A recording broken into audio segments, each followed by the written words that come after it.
यह कहानी एक ऐसे अंधे फकीर की है जिसकी आंखें तो बंद थीं, लेकिन दिल की रोशनी बहुत तेज थी। और एक ऐसे बादशाह की जिसके पास सब कुछ था, ताकत, दौलत, रुतबा, मगर उसके दिल के अंदर खालीपन था। रेशम नगर एक समृद्ध और सुंदर राज्य था। हर तरफ हरियाली, ऊंचे महल, बड़े बड़े बाजार और दौलत की चकाचौंध थी। उस राज्य का राजा कमालुद्दीन नाम का एक तेज लेकिन बेहद घमंडी इंसान था। वो आम लोगों से मिलना जुलना पसंद नहीं करता। उसे लगता था कि गरीबों से बात करना उसकी शान के खिलाफ है। राजमहल के सामने एक पुराना पीपल का पेड़ था। उसके नीचे एक बूढ़ा अंधा फकीर हर दिन बैठा रहता। उसका नाम था बाबा फरीद। वह चुपचाप बैठता, हाथ में कटोरा होता। जो आता, कुछ सिक्के या रोटी रखकर चला जाता, लेकिन वह किसी से कुछ मांगता नहीं था। उसकी खामोशी में एक अजीब सुकून था। बादशाह जब भी बाहर निकलता, बाबा फरीद को देखकर मुंह फेर लेता। इस गंदे अंधे को यहां बैठने की क्या जरूरत है, वह अक्सर अपने वजीर से कहता। बाबा फरीद किसी से कुछ नहीं कहता, न दुआ न बद्दुआ। लोग उसके पास बैठते, दिल का हाल बताते और हल्के मन से उठते। एक दिन वजीर ने कहा, जहां पनाह, लोग कहते हैं कि उस फकीर की दुआएं कबूल होती हैं। बादशाह हंस पड़ा। एक अंधा फकीर जो खुद अपनी आंखें नहीं मांग सका, वो औरों के लिए दुआ करेगा। बादशाह ने ऐलान करवा दिया, कल सुबह मैं उस फकीर से सवाल पूछूंगा।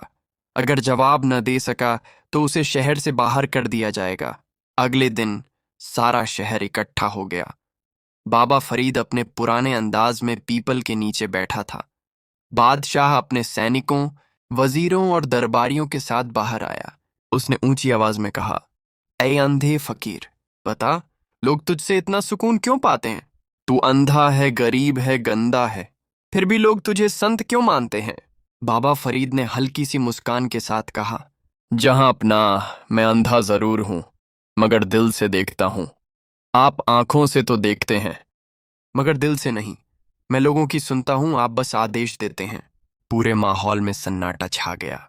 बादशाह तमतमा उठा। क्या तू मुझे जालिम कहता है? उसने गरज कर पूछा। बाबा फरीद ने शांति से कहा, जुल्म सिर्फ तलवार से नहीं होता, अनदेखा करना भी जुल्म होता है। जो अपनी प्रजा की तकलीफ न सुने, वो बादशाह नहीं, जालिम होता है। ये शब्द बादशाह के दिल पर तीर बनकर लगे, लेकिन घमंड ने उसे झुकने नहीं दिया। उसने कहा, इसे फौरन शहर से बाहर निकालो। बाबा फरीद बिना कुछ कहे उठ खड़ा हुआ। किसी ने कोई शिकायत नहीं की, ना ही गिला। उसी रात राजमहल में आग लग गई। खजाना जल गया, सैनिक घायल हो गए। अगले ही हफ्ते राज्य में सूखा पड़ गया। पानी सूख गया, फसलें बर्बाद हो गईं और लोग भूखे मरने लगे।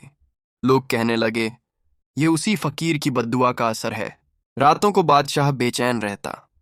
एक रात उसने आसमान की तरफ देखकर कहा, हे खुदा, अगर मुझसे गलती हुई है तो मुझे सही राह दिखा। उसी रात उसने सपना देखा। एक अंधेरी जगह में एक रोशनी उसे बुला रही थी। वह आवाज बाबा फरीद की थी। सुबह होते ही उसने वजीर को हुक्म दिया, उस फकीर को ढूंढो, मैं उससे माफी मांगना चाहता हूं। कई घंटे की तलाश के बाद बाबा फरीद नदी के किनारे मिल गए।